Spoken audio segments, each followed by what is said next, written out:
Okay, let us get started. Kind of late, right? But doesn't matter. We look at what Elon Musk is doing, right? He's doing fantastically well, right?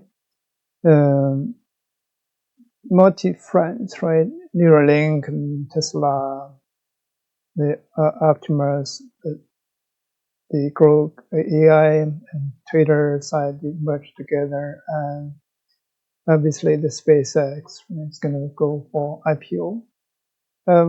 Who is also going IPO? I think it is Sam Altman, right?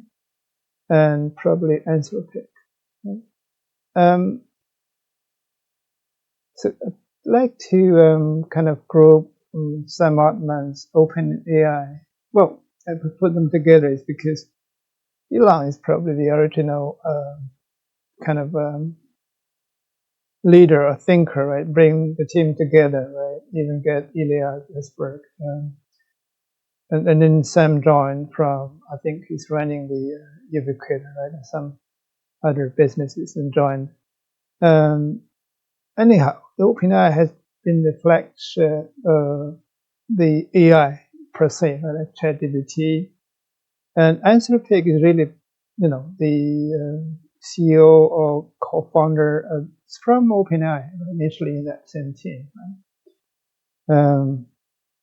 To cut it short, I think the Anthropic and OpenAI doing quite similar.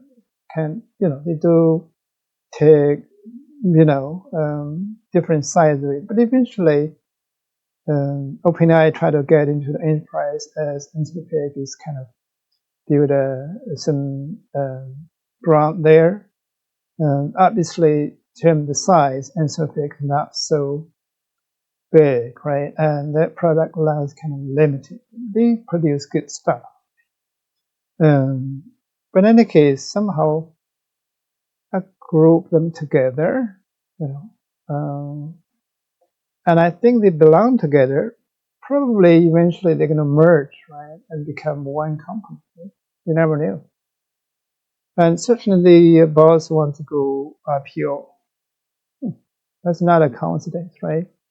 I think money is a big factor. They're probably running out, if not already. It's kind of a lot of the cost associated. I'm not sure how much they earn. Right? The lucrative market is obviously enterprise, right? The enterprise AI, if you will, not directly the consumers. Consumers, yeah, deploying ChatGPT, a huge market there, but really for sustainable, quick, predictable income revenue, it is the enterprise you have to grab, right? I think towards that, I think Anthropic took a step maybe ahead. OpenAI tried to catch up, right? So are the others, right? But there are a lot of red tape there, regulatory kind of compliance is a big factor, right?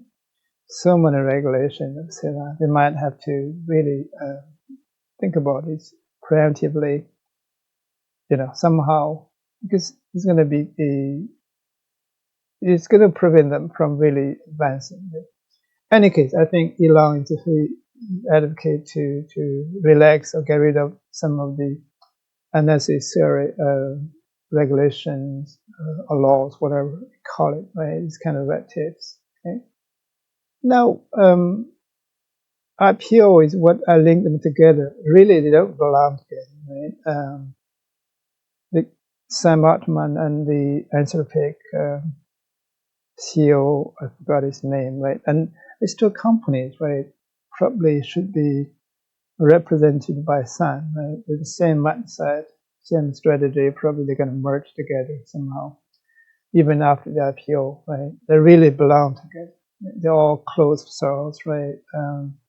They produce good stuff, right? But the way they approach the world is kind of not purely kind of scientific or entrepreneurial. They have a lot of political agendas behind it. Right? They are very, in a way, right? I don't really know why. It seems to me they belong together, right? Elon Musk is distinctively different. Right? His true his innovation is beyond most congrats, right?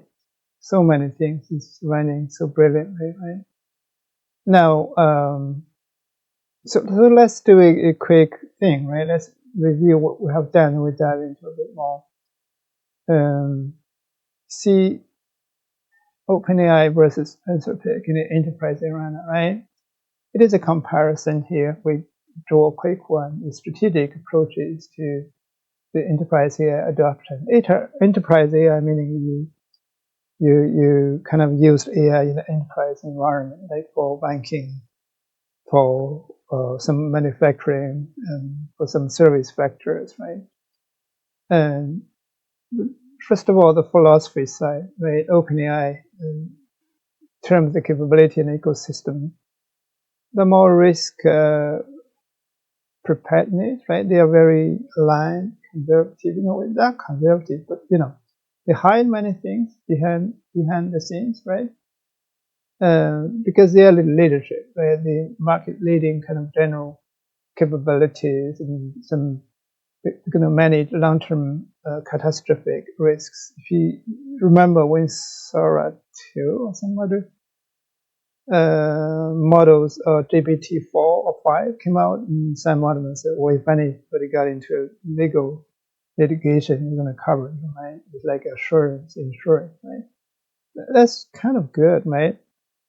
The other is the key strength is multimodal. If you look at the ecosystem integration, it offers very versatile image, video generation, and integrates really well seamlessly with tools like GitHub and Copilot. Microsoft really using their stuff, right? I used GitHub, and pretty cool, right?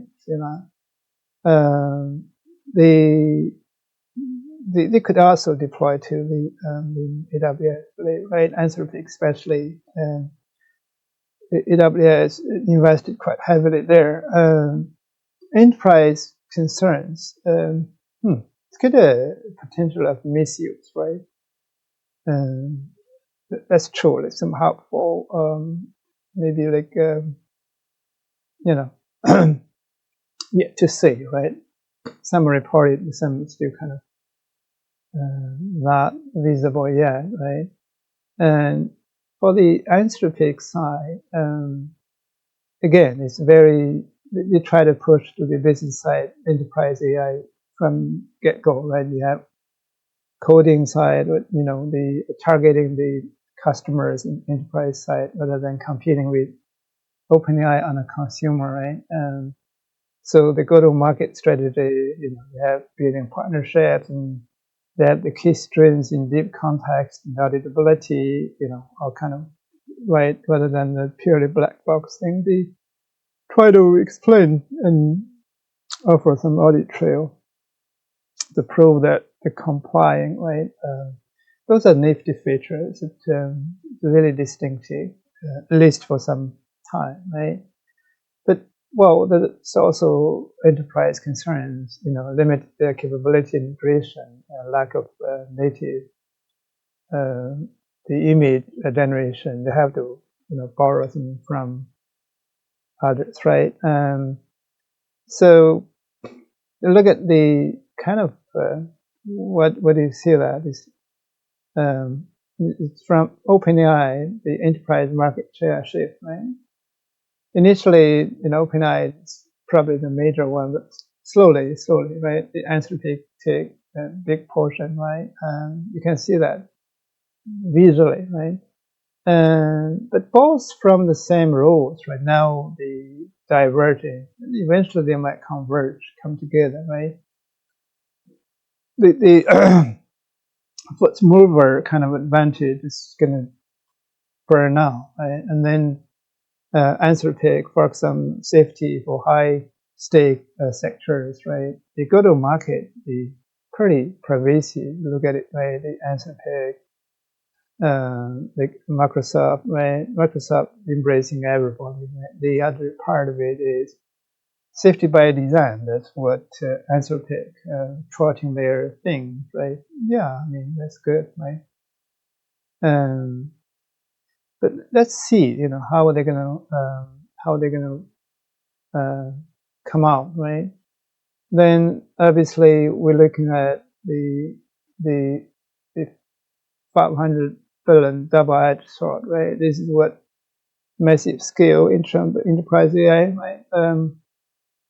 You need to build infrastructure, right? For that, you need land, you need to buildings and material, you build data centers, and obviously after that, you're gonna really concern yourself with electricity, power, right? And the boom is unprecedented, but again, the sobering risk is that you're going to cut some depths. Unfortunately, they have some malicious requests. They cannot really guarantee they don't get into that, right? Then the second order kind of investment create more values. It's going to have a long tail, right? Probably not so long as the cars and trains and other industries, but again, this is going to benefit a lot of secondary. Like you look at it, the Netflix and Google, right? Especially the cloud vendors like Google, Azure, and AWS, right? Again, I yet to see. I think Alibaba has cloud. I don't know everybody use it in the West, right? And maybe Elon Musk and Jensen Huang could come out in some of the cloud, right? So that's very profitable. I would say that. Potentially profit growth. Yeah, I mean, we know it's a lot, right? 6%, 20%. Let's see. Right? Then NVIDIA is a key player, right? Look at it, how many trillions, right? Unprecedented financial dominance, right? General lab inefficiency. You heard about Robin and Vera and Blackwell, and, the NVIDIA link, and, it's quite a show Jensen Huang had in the Las Vegas, right? CES. We have introduced that. If you're interested, flip over to that presentation, right? And then, yeah, in short, really, who said it? I think the wave is here, right? You could either grab the surfboard and try to run and to be a hero, or you're gonna build the seawall, right, to protect yourself, right? Yeah, I think the tsunami, right, kind of supersonic tsunami. I can call the AI. And I agree, right? It's huge waves coming towards us, right?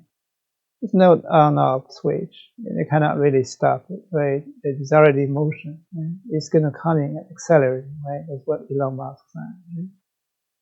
But really, there are two ecosystems. Some may argue that Mistral represents the third option.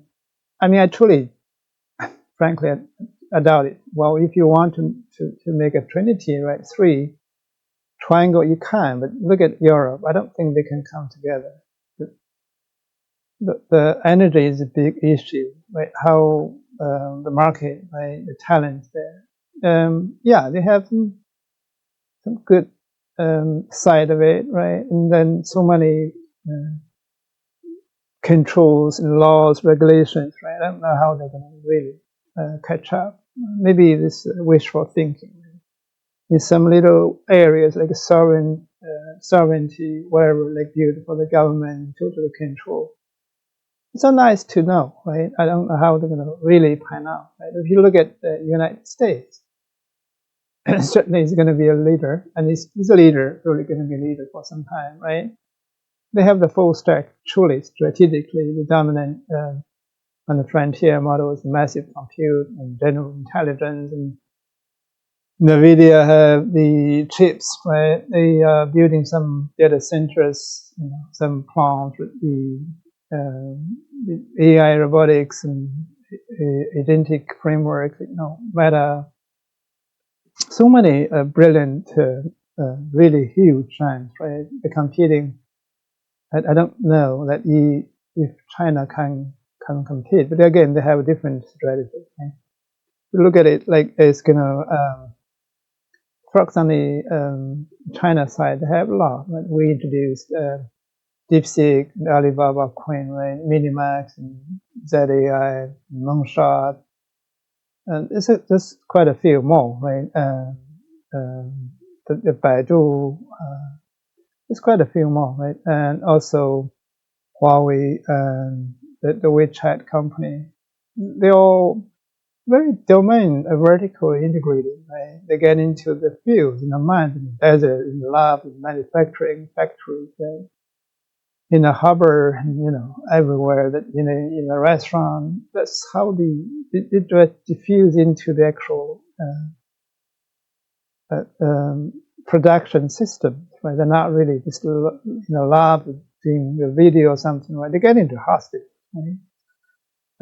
That's the advantage of that, because they have a huge market. They have so many use cases, to explore. It's quite to have industrial adoption, manufacturing, right? You name it. The domestic models are good, but they are open source. But I asked the question, how they're going to sustain, how to make some money, right? I don't know. You cannot live on subsidies and believe they are very market driven. They're competing like to death. Right? They don't really make much money there. I don't know. Maybe globally they are grabbing some shares, especially in the enterprise AI side. I think they hold a strong advantage, but very persuasive, because they are cheap and very capable models. It's very inch behind the frontier model, right? And agentic framework like minus, right? The acquisition, right? This happened, right? That tells something, right? It is very suitable for private deployment. Deploy using your like JLM from Zhipu, Tsinghua University, right? The team, they really have fantastic model, right? And you can make it totally private, right? So any case, and it's part of the thing to watch, right? That's why we build up to the stage, right? Let's quickly go through. Now, if you look at it, I mentioned that acquisition happened, right? Talent acquisition. I have to say that it's kind of sad for China, right? Losing a company, but all good for the team, right? At least we'll have to open our mind, right? World eventually have to come together, right? It's kind of celebratory, right? Mark Zuckerberg treated the team well, $2 billion. Given that it's only about 9 months, it's good, incredibly good, successful story, right? Yet to see, are they going to grab the company just to kill it, or whatever, right? Maybe you make use of it. Let's see. Right? It's always kind of, I don't know, I have to see, right? Here's where great battleground, right? Enterprise front line, the enterprise AI part, right? You have to grab the business workflows and use cases, right? The trust and imperative. We really we fight for verifiable safety, right? Alignment, regulatory kind of compliance, right? The competition between these archetypes is not abstract. Right? It is waged daily across the critical three fronts: the enterprise dollars and public trust, and developer mindset, much like the community, the ecosystem, right? But that's hard. Open source has a huge advantage, right? But again, let's see how things can work out, right? Let's continue. This is really Sussberg, right? Suscover. I always call him Sussberger. Suscover. Probably East European origin. I don't know. I can dig it out later on. I think in the interview, you mentioned that, we need to go back to labs. It means, right? Just piling up more chips and power and more data parameters doesn't really make the LLM more intelligent anymore, right?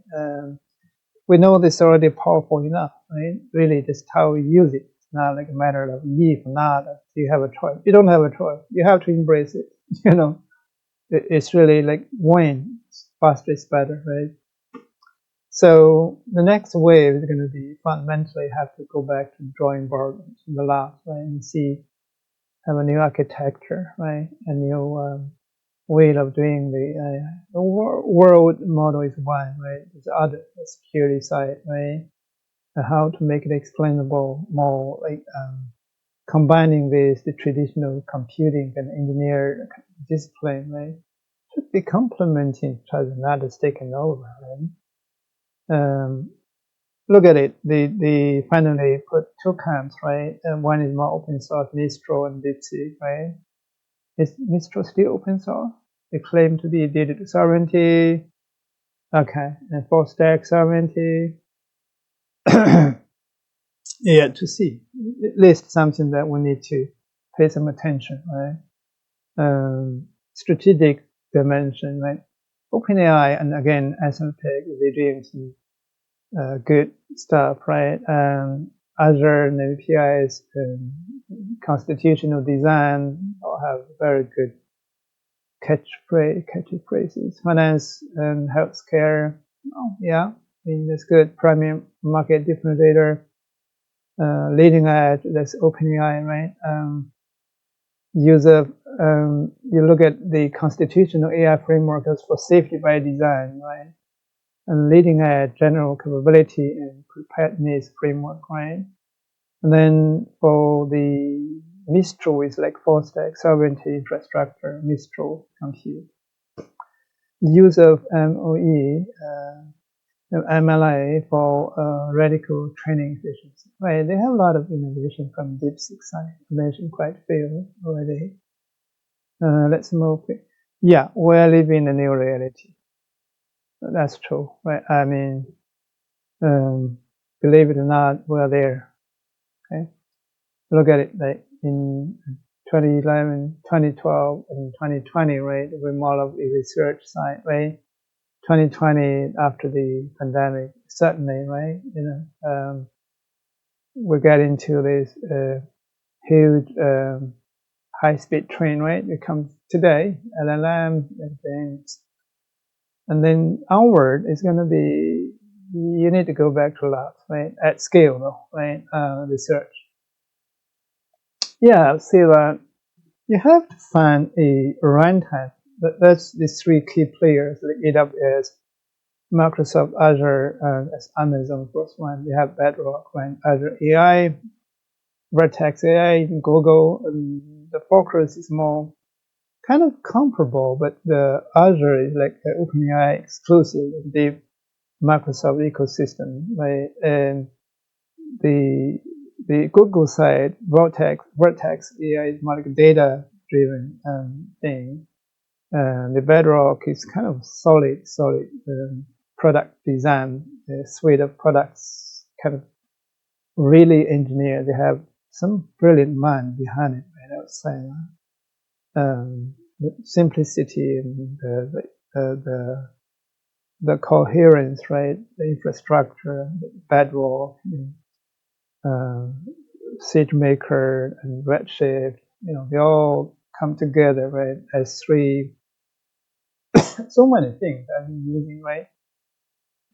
The strengths, right? They're gonna ideal for experimenting across multiple models, right? Foundational. They have Titan, Llama, Cloud. Titan is their own, by the way. You can use DeepSeek there, and Quinn, any other model like OpenAI, well, Anthropic. They invest heavily into Anthropic, right? The Azure side is really they try to, get into the organizations, right? Not sure how well they're doing. They certainly have some guardrails there for the business workflows and compliance side, right? Embedded into. They have a strong foothold print that in that enterprise already, right? On the Google side, we have best fusion of AI and data intelligence, data intensive, right? The Gemini coming out, the consumer part, the Vortex is more enterprise, right? I guess. As capabilities race forward, a crisis control emerges, right? The Anthropic OpenAI alignment evaluation, a joint effort to understand the most concerning actions that I don't know what it's trying to say, right? No models tested was rigorously misaligned. However, we found concerns behavior. Oh yeah, for sure, not 100% safe. It is kind of black box. You can only guess what's going on, right? Yeah, I mean, essentially it's United States and China, right? As the AI race, they put Mistral or Europe in between. I think it's just, I don't know, maybe just they won't count just three, United States capital intensive infrastructure, the best models, frontier, everything, right? Full stack. But unfortunately, it seems some of these sentiments that China is winning, right? I don't yet see that, frankly speaking. They have a lot of problems, like as I mentioned, but strategically they try to say, hey, there's no competition, everything open model works for everybody, right? And true, they're from the features and capability that DeepSeek and Queen match the best models, probably maybe a little bit less, but match, right, pretty much head on to the OpenAI and 5.2 or something, right, and any other model, right? But the compute power is still kind of issue there, but they come out quickly. Right? I kind of agree with that, but again, they have a lot of problems that we have to monitor. Right? Now, again, there is a concentration of power on the one side, right? OpenAI and Anthropic, Google, and on the China side is DeepSeek and Queen and JLM, Minimax, Kimi, all kind of quite long list there. I think all the open source models, top 10, top 7 are China, right? Europe seems to be lost. They try to put some Mistral. I don't know how Mistral is going to work the magic. Maybe let's see. Maybe that Professor LeQuinn can help a bit, right? I don't know whether he could join there or be part of it, right, to push forward. He's a formidable kind of boss if we commit to the commercial side. But he's more like a professor, say that, right? Individuals, democratization of power. Okay. Yeah, I mean, that's good thoughts, right? Look at it, right? That's somewhat, right? It will be harm caused by this tool, right? But it will be tremendous benefits, but tools to wonder and good and can be really bad, right? And we minimize the bad, maximum. Okay, that's good. It's very good speaker. So not explosive. The need for stewardship is paramount for sure. OpenAI, Anthropic, again, they belong together. You can examine that. Arena of technology, choice of two. OpenAI. They diverge, they will converge probably, hopefully, right? If they complement each other, right? Now, yeah, again, we're back to the real battle, the enterprises. You have to find a home, a runtime, right? That is where Amazon Bedrock, AWS, Azure AI, that's Microsoft, and Google Vortex AI, right? You have to find but again, it's competing for value, competing for technology, and competing for trust, right? Again, we come back here, right? 2028 and 26, 3 years, a tipping point, right? Tipping point for what? As emerged among industry leaders, the next 3 years represent a critical tipping point for AI, triggering the massive economic sequence. Yeah, like a tsunami, right? It's coming. It's already here, right? I say that I'm already in it. I'm not sure about you. You should grab a springboard or something, right? Safe, jump in, right? And the coming intelligence explosion, right? Internal level AI research, okay. And the AI surgeons to surpass humans within 3 years. Okay. Oh, that's interesting, right? The inevitability of universal income. Okay, I like that. The AI-driven automation, we got better tools, and we just invent new things to do. Oh, okay. Okay. Strategic AI, digital money, or whatever that is, right? Okay, let's turn around. See that. Let's see that. Look at the new world order, right? Let's include Mistral, right? Just in case, right? We are wrong, right? I hope I'm wrong, right? Hope it grow fast and become a, important, critical player. Right now, it is not, right?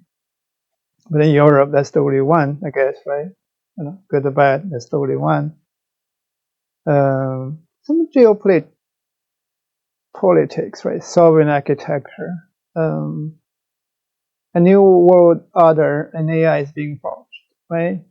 US, market driven. China is efficiency, right? Open source, and Mistral is like sovereignty. We'll go quickly, right? Some of the framework aspect, Anthropic constitutional AI, OpenAI, the preparedness framework, right? They all try to build trust, right? Make sure that the business can use it. The core philosophy, risk preparedness and safety by design. They are all catchy phrases, right? Enterprise appeal, right? They have compliance control, they have capability and scale. I'm not going to read everything. You can read it yourself if you want to. Yeah, again, they try to put Mistral there.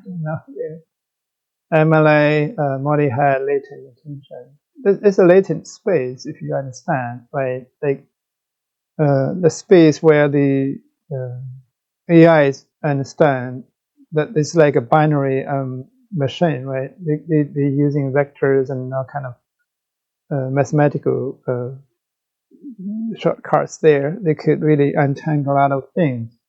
You don't have to translate into the natural language or make it into code, right? But okay, sparse a mixture of MOE. There's another DeepSeek kind of efficiency, and lately you have the multifold hyper connection as well, right? Even compress it further. And OCR is another innovation, right? The hardware software core design. If you remember, I mentioned about the CODA.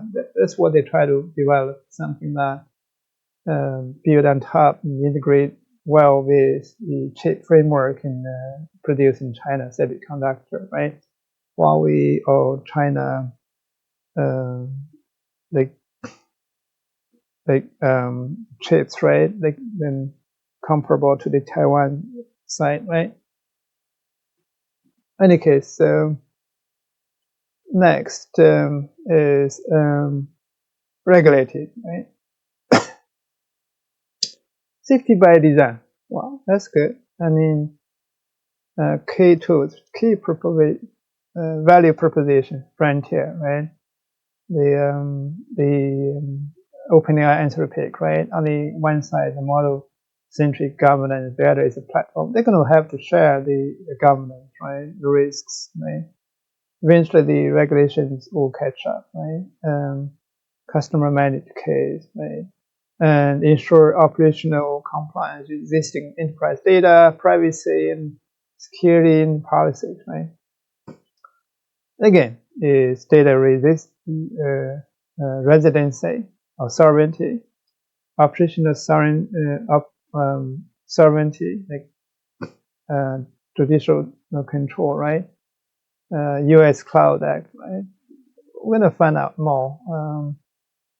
It's really prepared for the enterprise control requirement, right?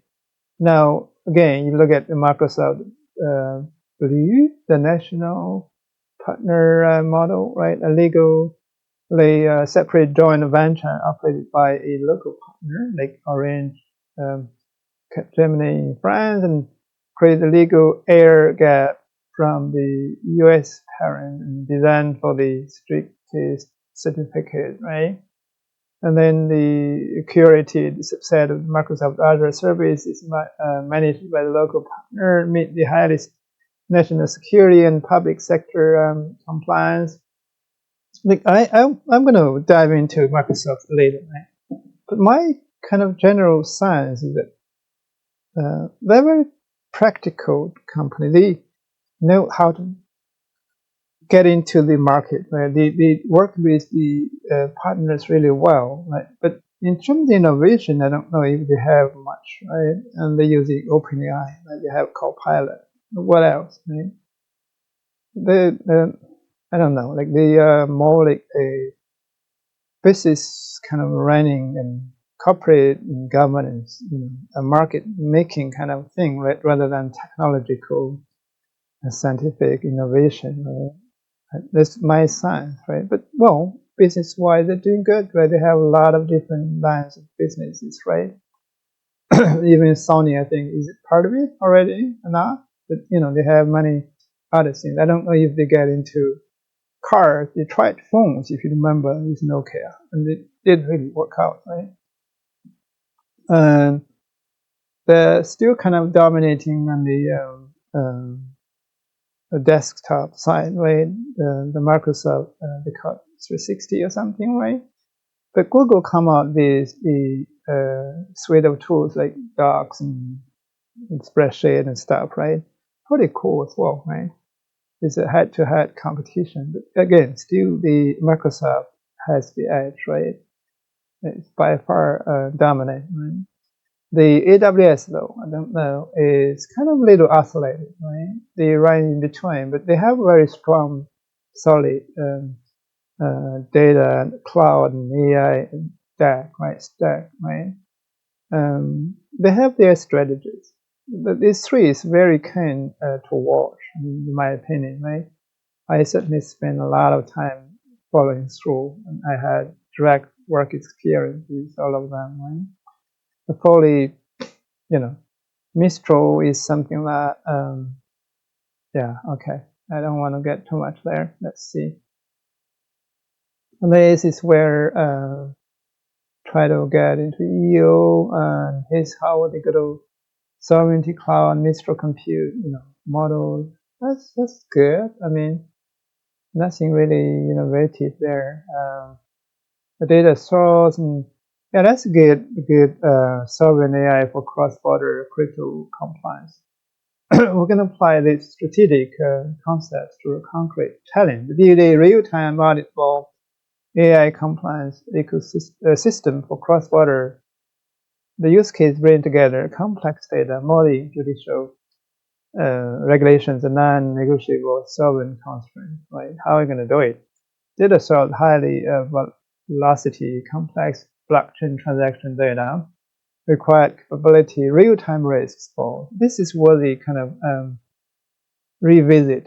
I promise you're gonna come back on the crypto payment side, cross-border AI, sovereign AI, right? Okay, immutable audit trail. That's blockchain, right?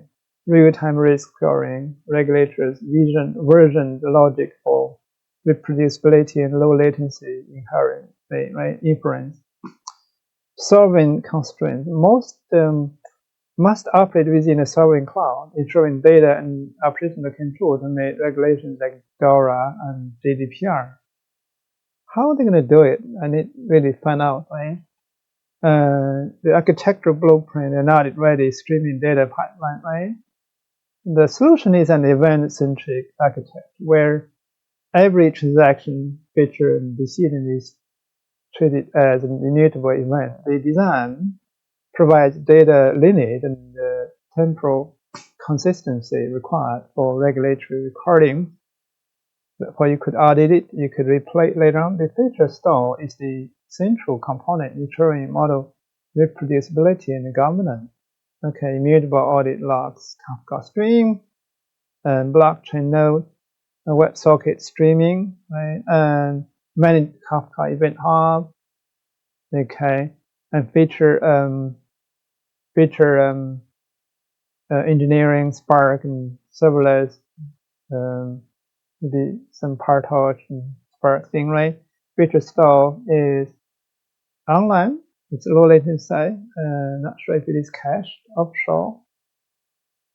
Offline store S3 EDLS. It should be Cosmos, the EDLS tool probably. It's Azure, and audit training and AI compliance model. Interesting. But that I really need to find out. I don't know whoever has implemented it, how it's going to work out. Right? If it has, probably search the GitHub and ask the researchers to find it out. The core component choosing the feature store for auditability and reproducibility. What is it? The feature store is part of the governable AI system. Provides consistent data for training and inference, and enables time travel queries to reconstruct the exact state of data at the moment the decision was made. Critical capability for regulatory audit. The core architecture, and then the key compliance feature in sovereign cloud, AWS, Azure, and Google. Right? Let's see how AWS SageMaker is going to do that. Do online and offline, right? History. The time travel queries in the offline store to reconstruct historical. It's like Data Lake, right? Fully supported within AWS European Sovereign Cloud, which is materialization to online, like that is, right? Offline, Gen 2, point in time joins prevent data leakage during the training and ensure temporal consistency. This is Azure ML, right? Managed feature store. Aligns with Microsoft Sovereign Public Cloud controls for data resiliency and encryption, right? The Google Vertex AI feature store tightly integrated with BigQuery offline and Bigtable optimizer. Servicing kind of online, right? Data Plex integration for centralized feature data. Managing lineage tracking works with Google's EU data controls and sovereignty commitment. Okay, this is fantastic. I don't know. Maybe I could see that ontology debate. A lightweight ontology provides structure without rigidity, right?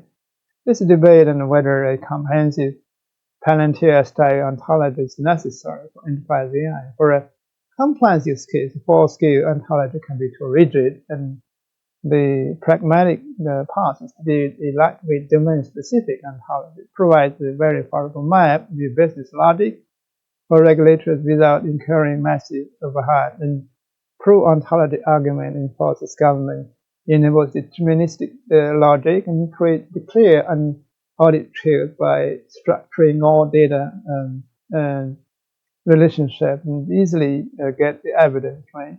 The counter argument, right, that can lead to the vendor lock-in, requires significant upfront modeling and can be overly prescriptive for agile AI development. Recommended path. Define a lightweight ontology for your core compliance entities like transaction, wallet, and counterparty regulator rules and use this model to guide retrieval enforce access control and provide a single source of truth for both AI agent and human auditor. I agree. I mean, this is a good approach. Your strategic path forward is defined by 3 key architectural decisions. Choose your sovereignty model deliberately, right? Select the sovereign cloud architecture, national partner, isolated partition, and native stack, and the best lies with your specific jurisdiction, no requirement. Long-term strategic goal for technological autonomy. Architect for immutable audit trails from day one, implement the event streaming data partner as your system record. Use a feature store with time travel capability to ensure that every AI decision is reproducible and defensible. Define a pragmatic governance framework, develop a lightweight domain-specific and highly structured knowledge guide retrieval, and provide a verifiable audit trail for regulators. This provides determination where it matters most, right? I mean, this is fantastic, right? If I bring back this, right? So I think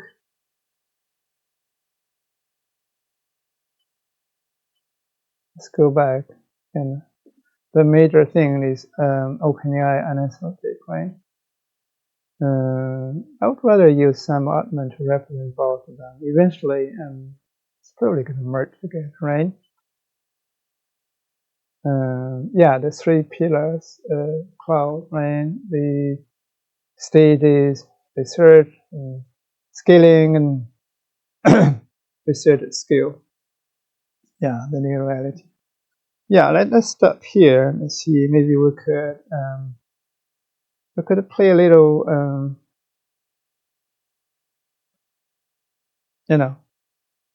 Let's see. Let's see what we can.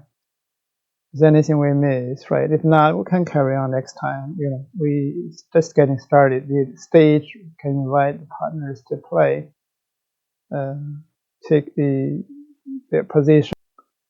I think we should close today's call. I'm kind of tired. We're going to continue next time, right? What I try to remind you, yes, the wave is here. We're really in a real new reality, right? I think OpenAI started, right? Anthropic is part of it, and eventually may join back together and converge, right? But they're doing well. A lot of good stuff from there. I'm going to dive deeper into products and the innovations, right? The strategy try to compete in the market. It is very, very intriguing, right, to find out, right? But in terms of the top 100 that I try to build up the state, I think I'll put them as one bucket, right? Really, part of it's OpenAI. Sam Altman should be able to represent this camp, right? Let's see how it's going to work out. Right? So I might find a little music and play for you, but other than that, all the best. We're going to continue next time, right?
对酒当歌，人生几何？譬如朝露去日苦，